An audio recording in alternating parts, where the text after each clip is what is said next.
नमस्कार दोस्तों, आज के लॉ सीरीज के हमारे इस एपिसोड में हम देखेंगे criminal matters in the supreme court. आपको मालूम है सुप्रीम कोर्ट के अलग अलग टाइप के मैटर्स सुप्रीम कोर्ट में आते हैं। हाई कोर्ट से आते हैं, ट्राइब्यूनल से आते हैं, अलग अलग किसी गवर्नमेंट अथॉरिटी के ऑर्डर के अगेंस्ट एसएलपी वगैरह भी हम सुप्रीम कोर्ट में फाइल कर सकते हैं। तो सुप्रीम कोर्ट सागर है, अलग अलग नदी का प्रवाह ये सागर में आता है। आज हम बात करेंगे criminal matters in the supreme court. तो क्रिमिनल मैटर कौन से रहते हैं? तो जैसा हमारा आईपीसी है, इंडियन पिनल कोड, उसमें जितने भी ऑफेंसेस दिए हैं सब ऑफेंसेस क्रिमिनल मैटर में आते हैं। सीआरपीसी प्रोसीजर के ऊपर कुछ अगर ये होता है, जैसा 482 सेक्शन जो है सीआरपीसी का, इसके अगेंस्ट इसके अनुसार आप हाई कोर्ट में एफआईआर क्वैश का एप्लीकेशन दे सकते हैं और वहाँ से अगर आपको रिलीफ नहीं मिलता है तो उसके अगेंस्ट आप सुप्रीम कोर्ट में आ सकते हैं। तो सीआरपीसी के कुछ सेक्शंस जो रहते हैं इसके ऊपर भी सुप्रीम कोर्ट में मैटर्स आते हैं, क्रिमिनल मैटर्स। एविडेंस एक्ट के ऊपर भी आते हैं और बाकी जितने भी क्रिमिनल लॉज अलग अलग हैं उसके मैटर भी यहाँ पे आते हैं। अभी सुप्रीम कोर्ट में जो मैटर आते हैं उसमें मेन जो कैटेगरीज चलती है वो बताता हूँ आपको। बेल्स एंड एंटीसिपेटरी बेल, इसके ऊपर मेरा एक सेपरेट वीडियो भी है, bail and anticipatory bail in Supreme Court of India.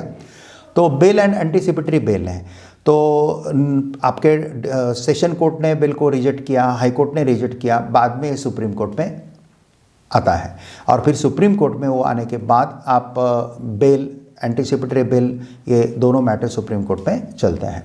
Regular appeal जो रहते हैं क्रिमिनल मैटर्स के, वो रेगुलर अपील क्या होता है कि हाई कोर्ट ने अगर सर्टिफिकेट दिया अपील का अंडर आर्टिकल 134A के अनुसार कॉन्स्टिट्यूशन ऑफ इंडिया के, तो फिर होता है। और ये आर्टिकल 132 और 134 जो है 133 सिविल मैटर्स के लिए रहता है और 134 क्रिमिनल मैटर्स के लिए आर्टिकल है कि इसमें अगर हाई कोर्ट को लगता है कि इसमें कुछ क्वेश्चन ऑफ लॉज है कि सुप्रीम कोर्ट ने डिसाइड करना चाहिए, then high court is giving the certificate of appeal under article 134A and फिर उसी सर्टिफिकेट के आधार पे हम अपील जो है वो सुप्रीम कोर्ट में रेगुलर लेते हैं।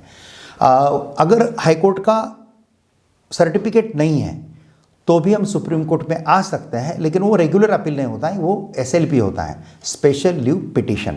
ये स्पेशल लीव पिटीशन हम खाली हाई कोर्ट के ऑर्डर के अगेंस्ट आ सकते हैं ऐसा नहीं है, हम किसी भी ऑर्डर के अगेंस्ट आ सकते हैं।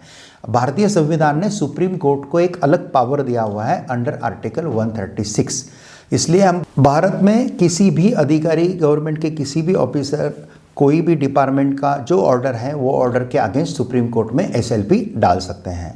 रिट पिटीशन जो है वो भी सुप्रीम कोर्ट में क्रिमिनल रिपिटेशन, हेबस कॉर्पस है, मंडामस है, सर्टियोरेरी है, ये अलग अलग टाइप के जो रिट पिटीशन है। रिट पिटीशन के ऊपर मेरा सेपरेट वीडियो है, ज़रूर देखिए, बहुत अच्छा वीडियो है। शायद हिंदी में है, इंग्लिश में है, मुझे याद नहीं है, लेकिन आप ज़रूर देखिए।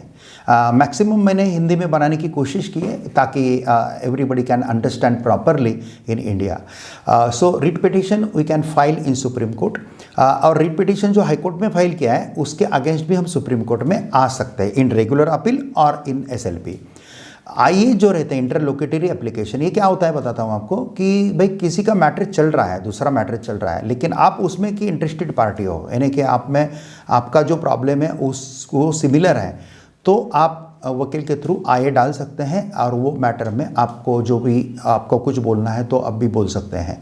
तो ये इंटरलोकेटरी एप्लीकेशन का मैंने एक प्रकार समझाया आपको, ऐसे काफ़ी प्रकार है। कैविड जो है वो कैविड भी हम क्रिमिनल मैटर्स में डाल सकते हैं।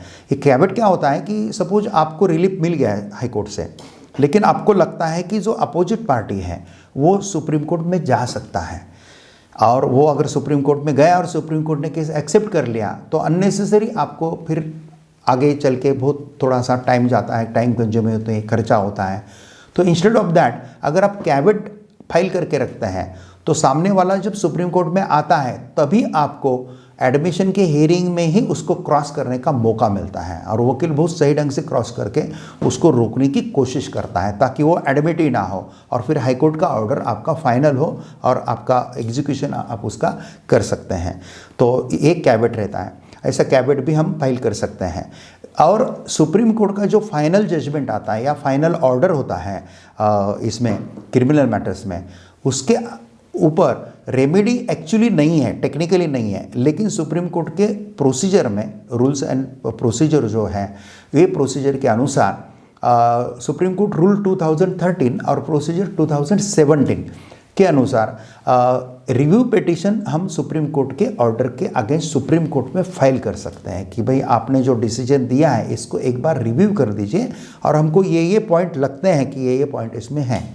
ऐसा बोला जाता है कि काफ़ी रिव्यू डिसमिस होते हैं या रिव्यू में कुछ नहीं होता है, डिसमिस ही होते हैं, वो देखते भी नहीं है। ऐसा नहीं है, वो प्रॉपर देखते हैं, सब होता है। अगर सही में लूप होल्स किधर है तो वो रिव्यू एक्सेप्ट भी होता है, ऐसा कोई प्रॉब्लम नहीं। That it depend upon the drafting skill of the lawyer. Like SLP के बारे में भी ऐसा बोलना है, ऐसे बोलते हैं, सुनते हैं कि बहुत एसएलपी डिसमिस होती है, लेकिन नहीं दोस्तों।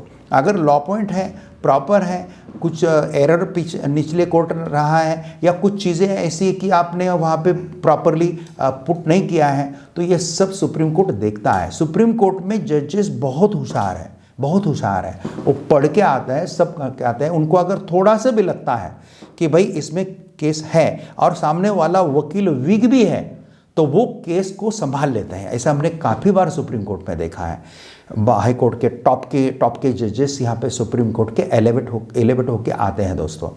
इसलिए रिव्यू पिटीशन में कुछ होता नहीं है, ऐसा नहीं है। अगर कुछ स्ट्रांग पॉइंट है, प्रॉपर ड्राफ्टिंग है तो रिव्यू पिटीशन में हो सकता है।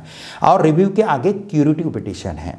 क्यूरेटिव पिटीशन में आपको सीनियर लॉयर का लेटर लगता है, तो वो सब मैनेज हो जाता है। वो सीनियर लॉयर बहुत सारे सुप्रीम कोर्ट में हैं, अच्छे हैं, अच्छी कैटेगरी के हैं, डाउन टू दी अर्थ लोग हैं हमारे यहाँ पे, बहुत अच्छा कोऑपरेट करते हैं। एओआर्स हैं, लॉयर्स हैं। खाली इतना याद रखना कि आपने चीटर के हाथ में नहीं जाना चाहिए। आप सस्ते चक्कर में कभी कभी चीटर जो रहते हैं, सुप्रीम कोर्ट के कैंपस में चीटर घूमते रहते हैं, किसी भी कोर्ट के कैंपस में घूमते ही रहते हैं।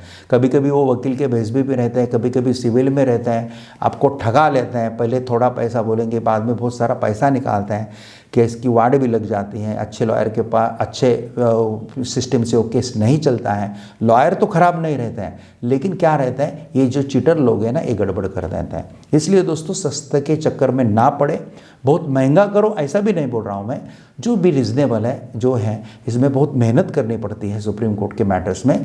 नीचे के सभी कोर्ट के मैटर, क्रिमिनल मैटर में स्पेसिफिकली एफआईआर से लेके एफआईआर के बाद चार्जशीट है, चार्जशीट के बाद सब ट्रायल कोर्ट में जो काम का चला है, chief examination, cross examination, trial court का जजमेंट, उसमें लूप होल्स ढूंढना है। उसके बाद हाई कोर्ट के इसमें लूप होल्स ढूंढना है, फिर सुप्रीम कोर्ट।